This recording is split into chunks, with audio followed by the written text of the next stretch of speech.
Hello AP Stats students, Mr. Hazelhorst coming to you live from room A08 today. We're going to create our 1.3b video here, which we're going to continue on the discussion of the 1.3a video, which was again using numerical values to describe quantitative data. In the last video we talked about measures of center and the 5-number summary.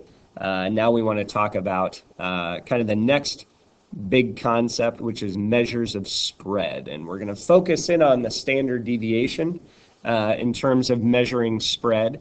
Now, before we jump into the standard deviation too much, I do want to make comment that there are other measures that we can use to measure spread.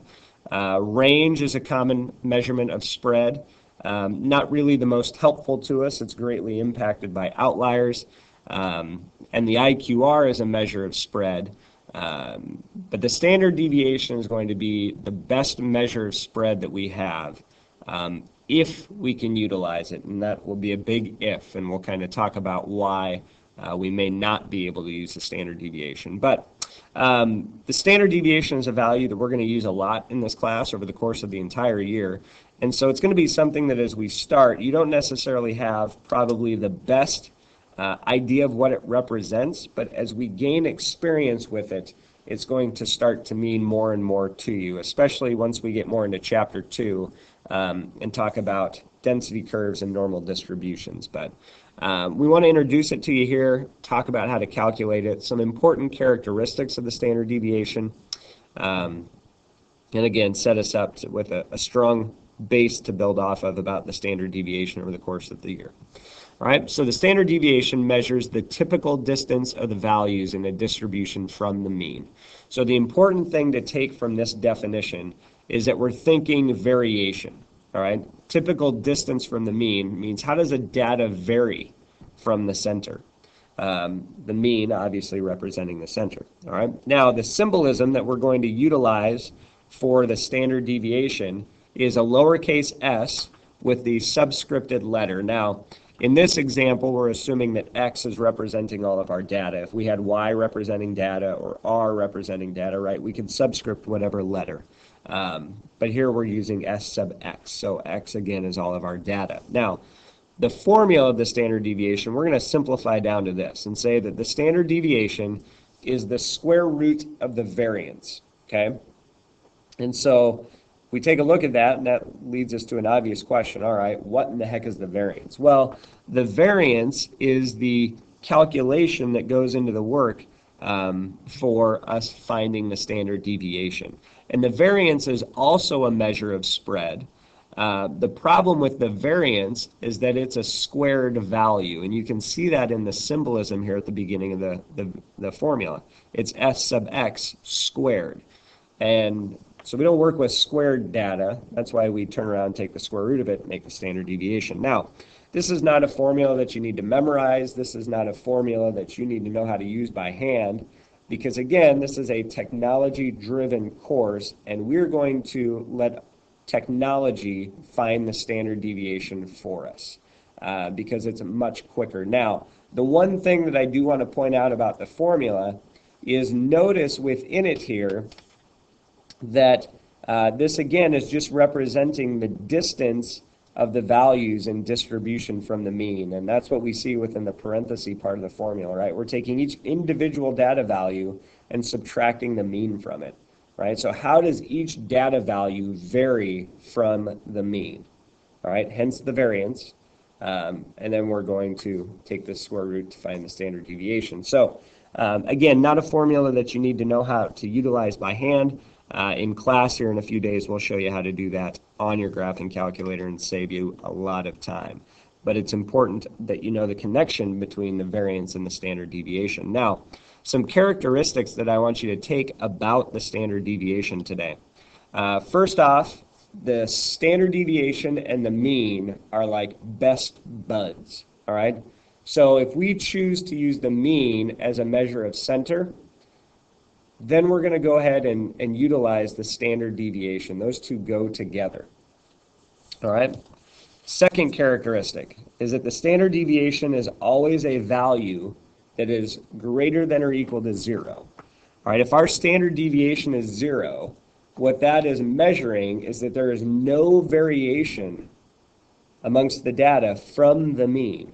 Now, the only way that can happen is if all of our data values are the exact same, okay? Now, that rarely happens in data collection. It's possible. We're probably not going to see it, all right? Now, as the data gets more spread out, as we see more variation amongst the data, then the standard deviation increases, okay? And this is the tricky part, is we first begin to work with the standard deviation and saying, okay, what's a big standard deviation? What's a small standard deviation? What do we consider really spread out, and what do we consider more clustered together?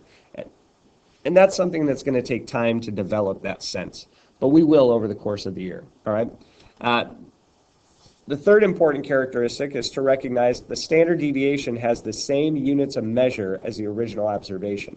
So if we're working with the heights of students in AP Stats, right, the means label would be whatever we measure. Let's say it was inches, all right? So the means label would be inches. Well, the standard deviations label will also be inches, all right? Again, it's measured in the same units as the original data.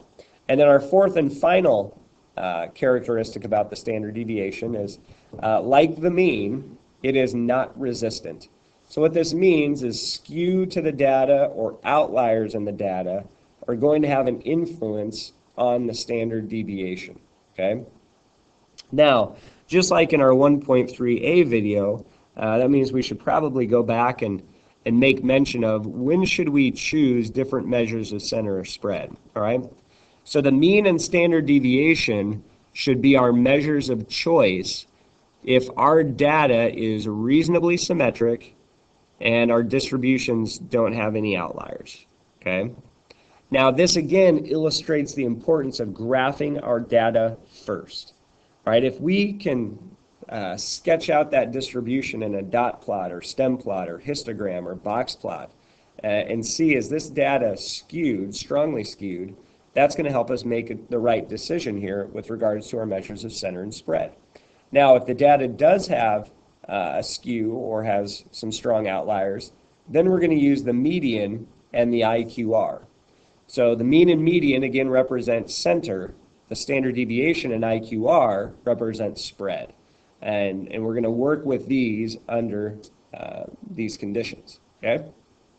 So those are some very basics about the standard deviation, and again, something that we're going to work with quite a bit. So the last thing that I want to talk about in this video today is just organizing a stats problem, the basics, all right? So as we kind of come to a close here in Chapter 1, we've learned graphical techniques for analyzing data. Now we have numerical techniques for analyzing data. And so we want to look at how do these work together, okay? So let's take this example problem. It says for their project, a group of AP Stats students wanted to compare the texting habits of males and females.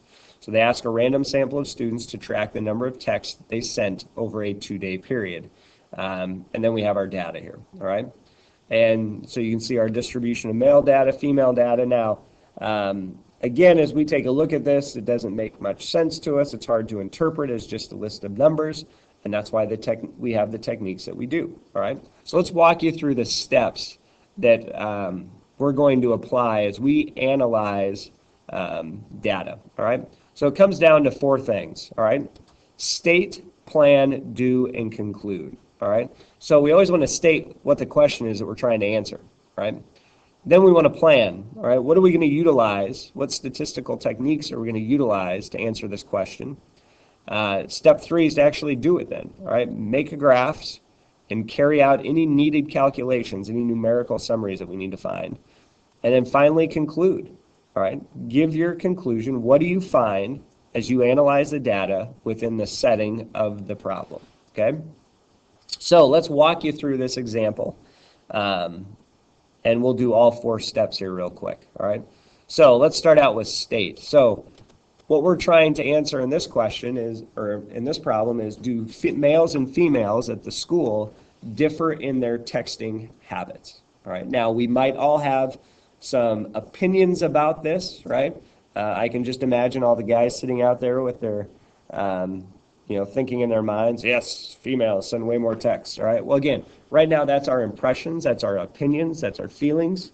We don't care about that. What we care is, what does the data show us? So that means we need to make a plan for analyzing the data. So in this example, we're going to make some parallel box plots.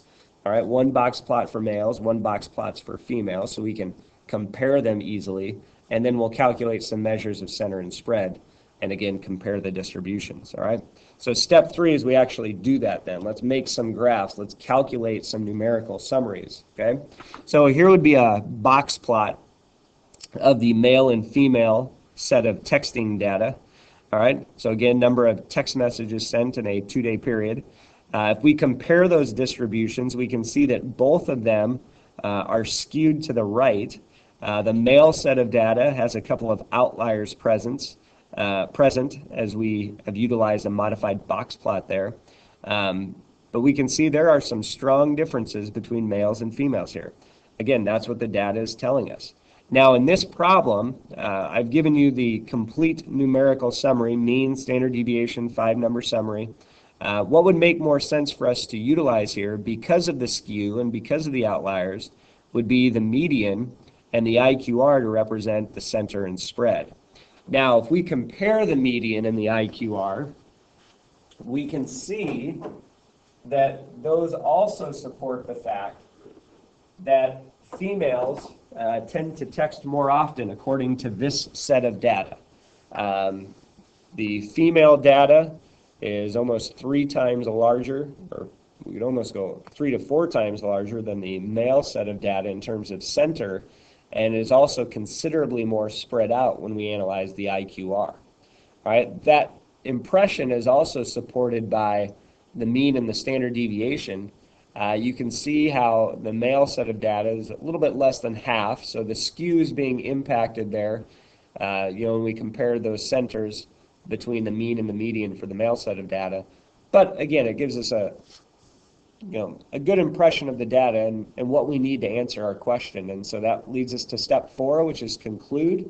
And we can say that the data that these students have collected in this project gives strong evidence that a typical female sends more text in a 2-day period than a typical male.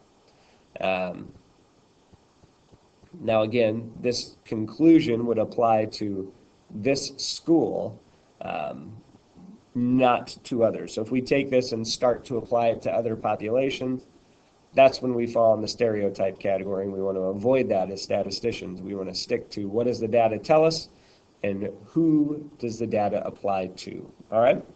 Well, that brings us to the end of our 1.3b video and also the end of chapter 1. So again, just a reminder, we're going to have a quiz coming up here in a few days. So be keeping that in mind. Let's make sure that we're confident in all the items that we've discussed over the course of chapter 1 and make sure we're ready to go for that quiz. So thank you for your attention today. I hope you have a fantastic day, and we'll see you soon.